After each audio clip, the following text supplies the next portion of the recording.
Tunnel prime ವಿಡಿಯೋದಲ್ಲಿ streaming ಆಗ್ತಿರೋಂಥ ಈ thriller ಮೂವಿಯನ್ನ ನೋಡಿದ್ಮೇಲೆ ನನ್ನ ಒಪಿನಿಯನ್ ಹೇಳೋದಾದ್ರೆ ಜಸ್ಟ್ ಓಕೆ ಅಂತ ಹೇಳ್ತೇನೆ.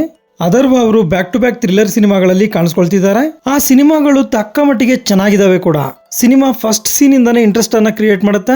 ಫಸ್ಟ್ ಹಾಫ್ ಅಲ್ಲಿ ಕಾಮಿಡಿ, ಲವ್ ಹಾಗೂ ಎಮೋಷನ್ ಈ ಮೂರು ಕೂಡ ಚೆನ್ನಾಗೇ ವರ್ಕ್ ಆಗಿವೆ. ಆದ್ರೆ ನಂತರ ಶುರುವಾಗುವಂತ ಥ್ರಿಲ್ಲರ್ ಪಾರ್ಟ್ ಅಷ್ಟು ಥ್ರಿಲ್ಲಿಂಗ್ ಆಗಿ ಇರಲಿಲ್ಲ. ಈ ಮೂವಿಯ ಪ್ಲಾಟ್ ವಿಷಯಕ್ಕೆ ಬರೋದಾದ್ರೆ, ತಮ್ಮ ಜಾಯ್ನಿಂಗ್ ಆರ್ಡರ್ ನ ಪಡ್ಕೊಳ್ಳೋದಕ್ಕೆ ಪೊಲೀಸ್ ಸ್ಟೇಷನ್ ಗೆ ಬಂದಂತ ಪೊಲೀಸರು ಮೇಲಧಿಕಾರಿಯ ಆದೇಶದ ಮೇರೆಗೆ ನೈಟ್ ಪೆಟ್ರೋಲಿಂಗ್ ಗೆ ಹೋಗ್ತಾರೆ. ಹೀಗೆ ಹೋದಾಗ ಒಂದು ಅನ್ಯೂಶುವಲ್ ಆಕ್ಟಿವಿಟಿಯನ್ನ ಗಮನಿಸ್ತಾರೆ. ನಂತರ ಆ ರಾತ್ರಿ ಏನೇನ್ ನಡೆಯುತ್ತೆ ಅನ್ನೋದೇ ಈ ಸಿನಿಮಾದ ಸ್ಟೋರಿ.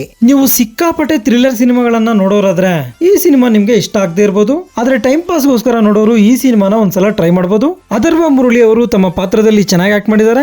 ಸಿನಿಮಾದಲ್ಲಿ ಇವರ ಪಾತ್ರ ಯಾವ ಸಮಯದಲ್ಲಿ ಯಾವ ತರ ಬಿಹೇವ್ ಮಾಡಬೇಕು ಅನ್ನೋದನ್ನ ನಿರ್ದೇಶಕರು ಚೆನ್ನಾಗಿ ಬರ್ಕೊಂಡಿದ್ದಾರೆ. ವಿಲನ್ ಪಾತ್ರದಲ್ಲಿ ನಟಿಸಿದಂತ ಅಶ್ವಿನ್ ಕಾಕುಮಾನ್ ಅವರು ಗಮನ ಸೆಳೀತಾರೆ. ಸಿನಿಮಾದಲ್ಲಿ ಇವರ ಪಾತ್ರಕ್ಕೆ ಒಂದು ಬ್ಯಾಕ್ ಸ್ಟೋರಿಯನ್ನ ಕೂಡ ಇಟ್ಟಿರ್ತಾರೆ. ಆದ್ರೆ ಸಿನಿಮಾದಲ್ಲಿ ಇವರ ರಿವೆಂಜ್ ಗೆ ಕೊಟ್ಟಂತ ಕಾರಣ ಅಷ್ಟು ಕನ್ವಿನ್ಸಿಂಗ್ ಆಗಿ ಇರಲಿಲ್ಲ.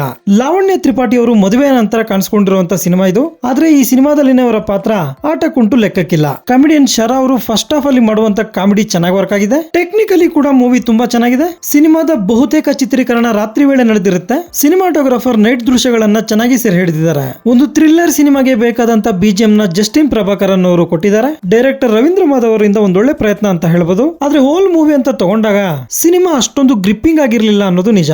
ಮೂವಿಲಿ ಅಡಲ್ಟ್ ಕಂಟೆಂಟ್ ಇಲ್ಲದೆ ಇದ್ರೂ ಕೂಡ ಕೆಲ ಹಿಂಸಾತ್ಮಕ ದೃಶ್ಯಗಳಿರ್ತವೆ. ಅದನ್ನು ಹೊರತುಪಡಿಸಿದ್ರೆ ಈ ಸಿನಿಮಾನ ನೀವು ಆರಾಮಾಗಿ ಫ್ಯಾಮಿಲಿ ಜೊತೆ ನೋಡಬಹುದು. ನೀವೇನಾದ್ರೂ ಥ್ರಿಲ್ಲರ್ ಹಾಗೂ ರಿವೆಂಜ್ ಡ್ರಾಮಾಗಳನ್ನ ಇಷ್ಟಪಡೋರಾದ್ರೆ ಪ್ರೈಮ್ ವಿಡಿಯೋದಲ್ಲಿ ಸ್ಟ್ರೀಮಿಂಗ್ ಆಗ್ತಿರುವಂತ ಈ ಸಿನಿಮಾನ ಒಂದ್ಸಲ ಟ್ರೈ ಮಾಡಬಹುದು. ಸದ್ಯಕ್ಕೆ ತಮಿಳು, ತೆಲುಗು ಹಾಗೂ ಹಿಂದಿ ಭಾಷೆಗಳಲ್ಲಿ ಸ್ಟ್ರೀಮಿಂಗ್ ಆಗ್ತಿದೆ. ಸೊ ಇದಾಗಿರುತ್ತೆ ಟನಲ್ ಸಿನಿಮಾದ ಬಗೆಗಿನ ನನ್ನ ಒಂದು ಒಪಿನಿಯನ್. ಈ ವಿಡಿಯೋ ನಿಮ್ಗೆ ಇಷ್ಟ ಆಗಿದ್ರೆ ಒಂದು ಲೈಕ್ ಕೊಟ್ಟು ನನ್ನ ಚಾನೆಲ್ ನ ಸಬ್ಸ್ಕ್ರೈಬ್ ಮಾಡ್ಕೊಳ್ಳಿ. Thank you.